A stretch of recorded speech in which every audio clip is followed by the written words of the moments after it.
But I don't have a lot of time, so I'm going to get stuck right in and start talking about some key principles in economics which have deluded and eluded both our economists, but also, more importantly, our policymakers and politicians, and the consequences are disastrous. So economists have got a lot to answer for, including the unemployment of young people. The bankers have admitted, and this was a newspaper headline which appeared very briefly, some in the moment between 2008, 2009, when there was a moment of kind of regrets from big bankers, and then that changed very quickly and they returned to their usual bullish self. But they admitted they had failed and caused the crisis. Now, Martin Wolf says that we're in the midst of what is said to be the longest and among the most costly of Britain's depressions in over a century, that this depression, Jonathan Portes recently produced a chart to show that this depression is longer and deeper than the Great Depression. And the characteristic, he says, compared with its predecessors, is the frightening weakness of the recovery phase. We've been talking green shoots and recovery now since 2009, and we're now in 2012. Every month or so, some little thing happens which encourages everyone to try and spin the recovery. But as Martin says, this is not appearing. Now, the reason for this is not complicated, although very few talk about it. The reason for this is the build-up in private sector debt in Britain. Britain is one of the most indebted nations on earth, and that has a lot to do with our financial hub, the City of London, which is the creator of debt, of course, and of credit. And this chart appeared in the government's budget statement last year. It was the first and most important chart, I thought, in the budget. I put it up on Newsnight as my chart of the year because it shows you the scale of private debt in the UK. And the reason why I find the chart so interesting was that the government failed to include in this public debt. This is only private debt. And I think there was a reason for that. And the reason is this one here. This is a chart from, McKinsey Global Institute. Yes, this is McKinsey Global Institute. And it's a pretty chart. And guess who can spot the public debt? Here's public debt. This is Britain's public debt. And it's about this issue that, you know, almost all of public and political and policy debate is currently focused.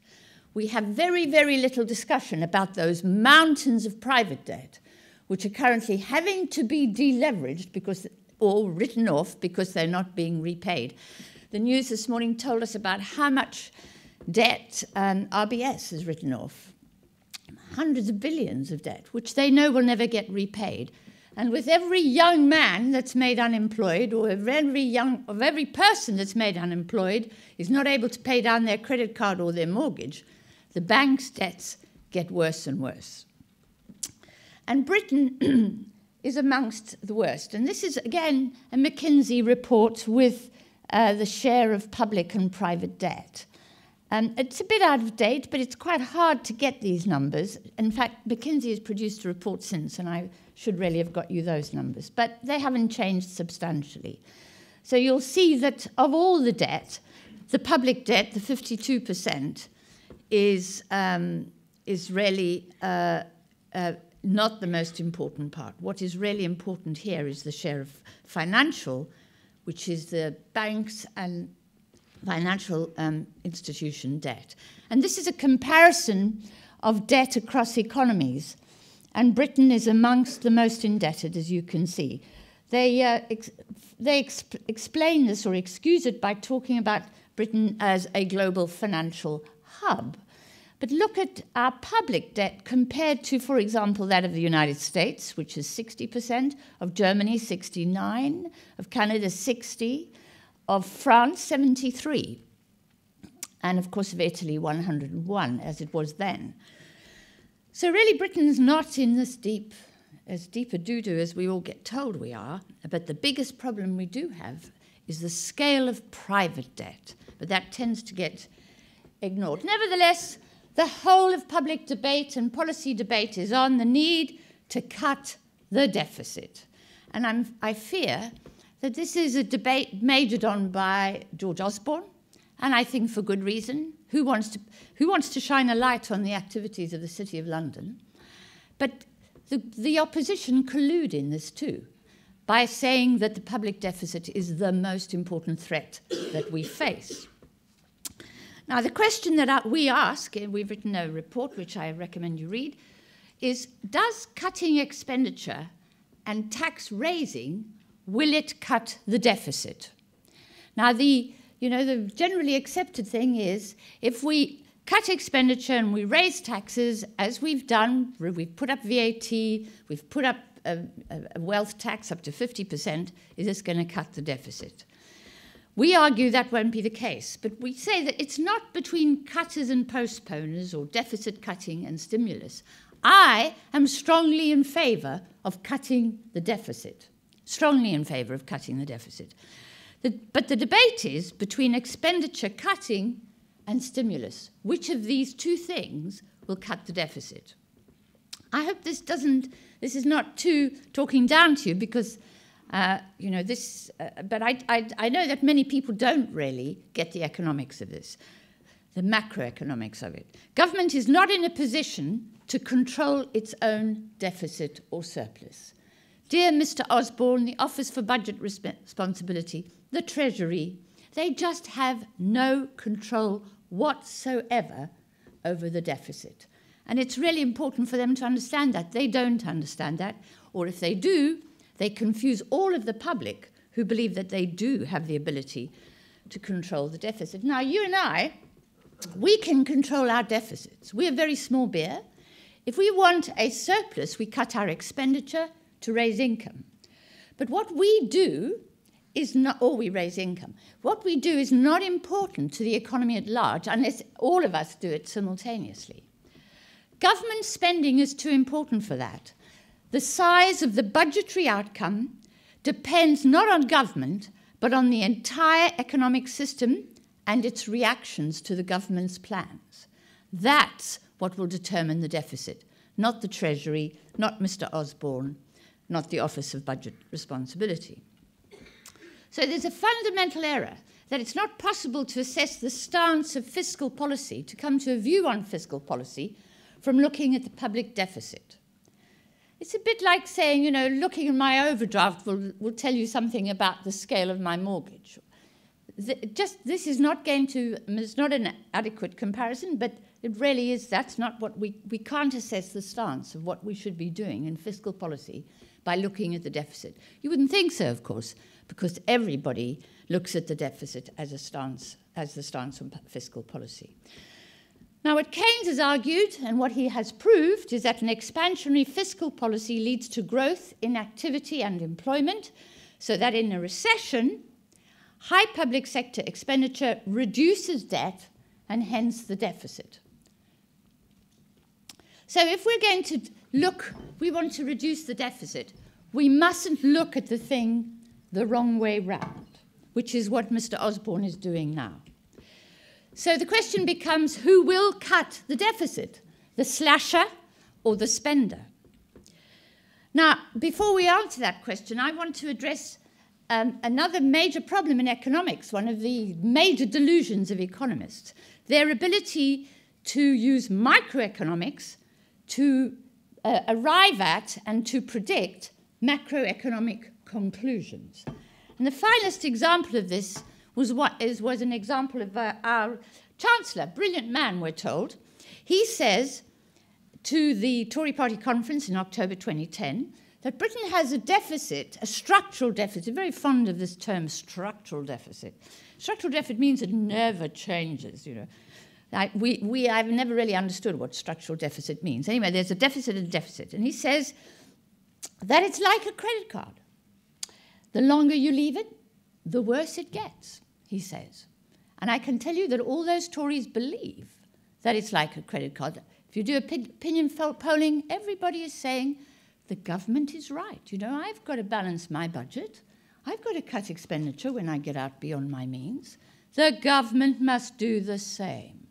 And this lesson they've learnt at the feet of our Chancellor, and indeed, if I may say so, of some of his opposition, of the members of the opposition. Now, I hope this is not sounding patronising, but I just want to go through why the government budget and credit card balances are not the same. First of all, the government can cut spending, but it can't cut its deficit. You, the credit card holder, can. The government, believe it or not even if it's called Zimbabwe, can go bankrupt.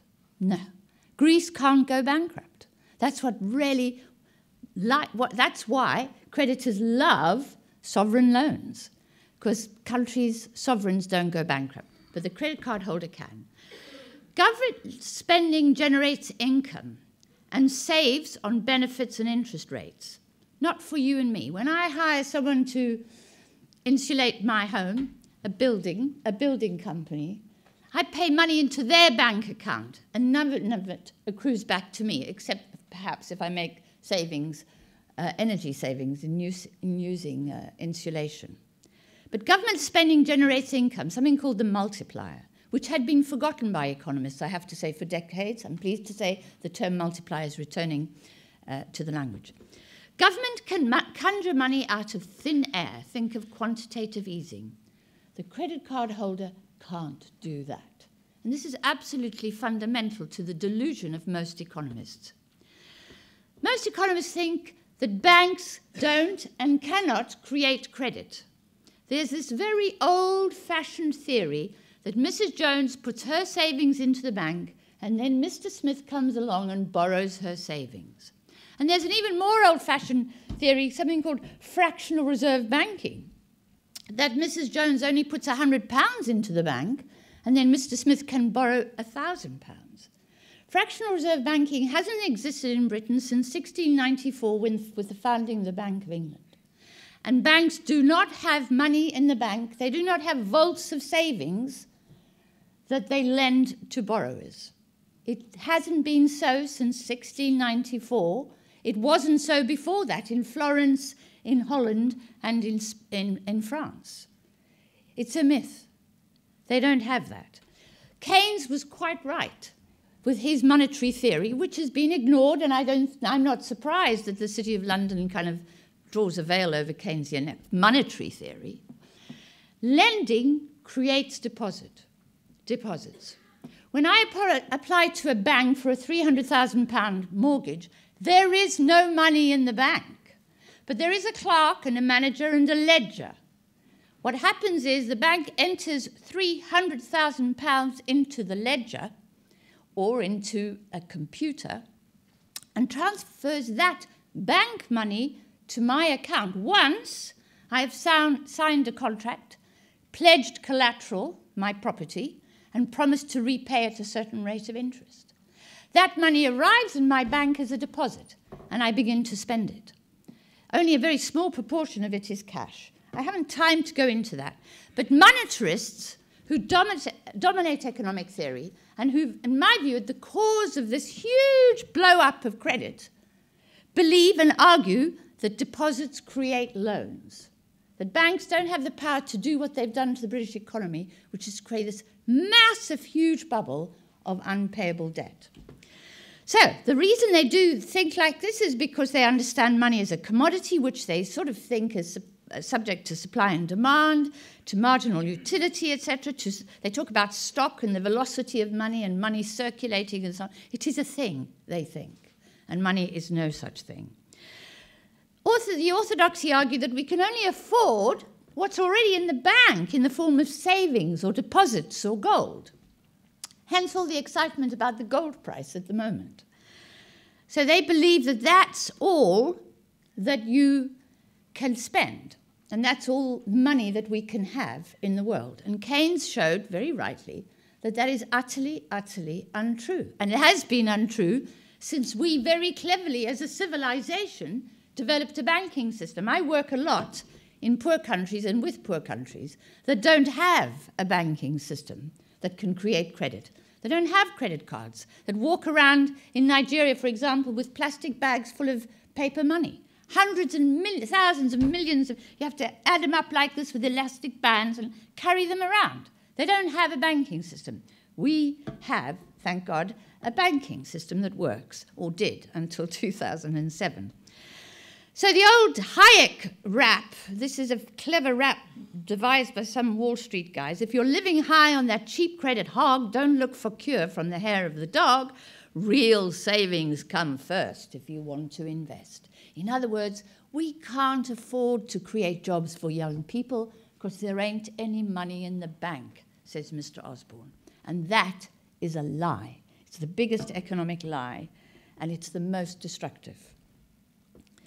And now, as I'm getting all het up, I'm losing my place. Here we go. So Keynes argues that credit creates economic activity. Economic activity generates income, and income generates deposits, savings, tax revenues with which to repay the debt. It's a beautiful circular process, and Keynes understood it back in the 1930s. What he understood has been buried.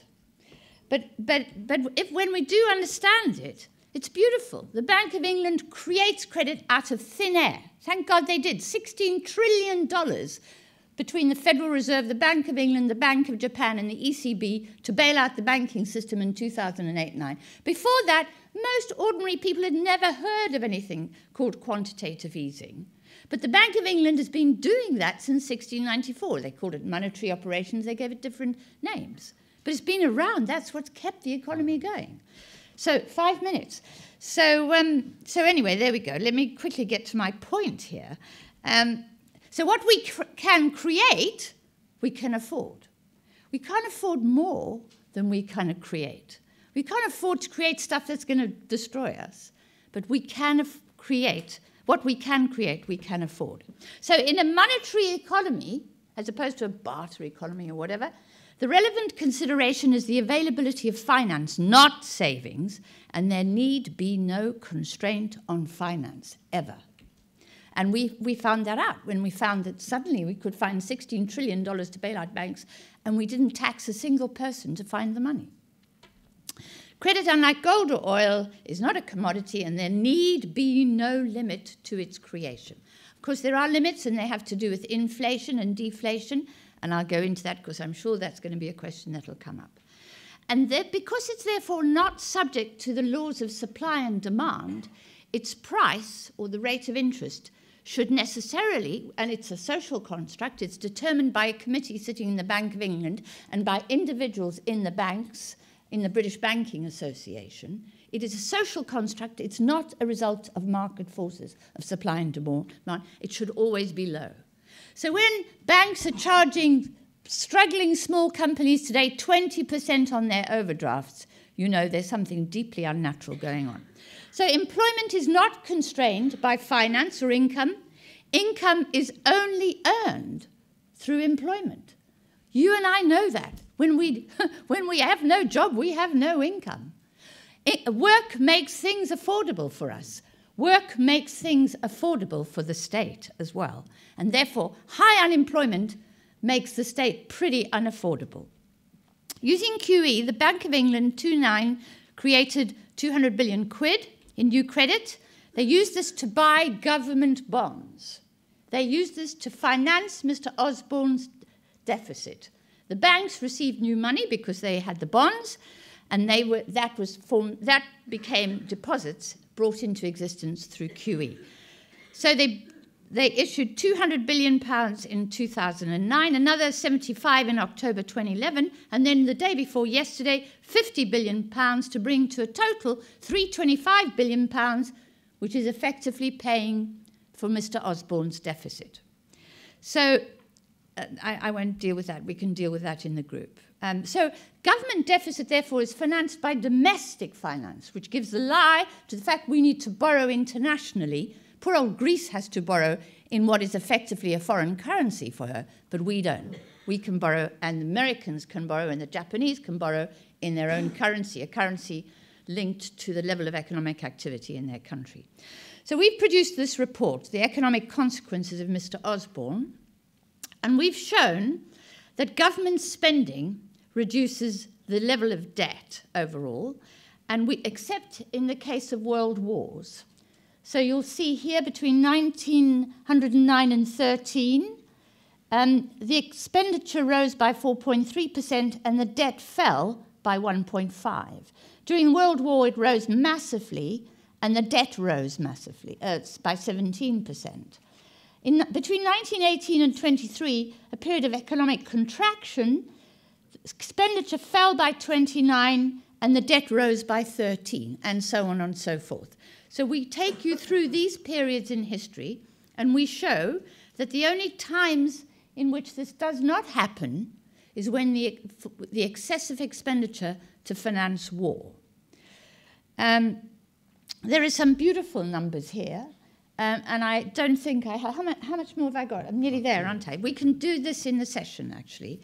So we can show you... What I want to show you here is that government public expenditure has been stable almost for a century at around 20%. It starts off at 10% or so in 1909. The two big loops are the two world wars. And then after that, it scarcely moves over above 20%. It's a thoroughly stable percentage of GDP. This is a beautiful chart. This shows you what happens to public debt over time. And I don't want to go into too much detail, but this is where Keynes takes over the economy effectively in 1933-34. 4 years after the crash, Keynes takes control in Britain and Roosevelt takes control in the United States, and they start spending, and the debt falls dramatically. And I think I've got a chart which shows you unemployment falls as well. Until 39, when, of course, the debt rises dramatically, and we reach this point in 45 when the debt hits 260%, roughly, 250% of GDP post-war. Today, it's about 60%, moving up to 70%. What happened then? The Labour government started spending. It spent on the health service, it built the health service, it built public housing, it built roads, it introduced the Education Act, it started building schools. It spent like there was no tomorrow. And that's what happened to the debt post-war. Went from 250% all the way down to about 20%, and it starts to rise, actually. This doesn't show it. It starts to rise with liberalization, but that's another story. Similarly, in the United States, in the United States, Roosevelt spends, and he doesn't just spend on the Hoover Dam and on fixing the forests, but he invests in culture, in music, and in Steinbeck, for example, is sponsored by Roosevelt and so on. And what happens to the debt is that it begins to fall. This is a very dramatic chart from the IMF, which shows you G7 public debt from 1950 to 1970. This is the period of the Bretton Woods when Keynesian economics is dominant. And then after 1970, we see what happens. The blue line is G7 debt. The red line is advanced economies, the world, and emerging and developing economies. And we see it rising inexorably as economies are liberalized. So these are the unemployment outcomes in Britain and the United States, post-spending. You can see it very dramatically. This is this Britain, and here you see it very dramatically post-war, and also in the US post-war. Unemployment falls. So since government can't control the deficit, trying to reduce the deficit is looking at the problem in the wrong way. The way to reduce a deficit in a time of unemployment, climate change, and peak oil is to spend, preferably wisely on green technology to promote energy security, climate security, and job security. Look after the unemployment, said Keynes, and the budget will look after itself. So this is the name of the document, and we have a couple of other documents on our website, primeeconomics.org. So I recommend you go there. I recommend you read Jeff Tiley, Keynes Betrayed, and then my book, which is a bit out of date, but in 2006 it was called The Coming First World Debt Crisis. It fell like a stone and was laughed at and ridiculed, but it's gained me enormous credibility since. Thank you very much.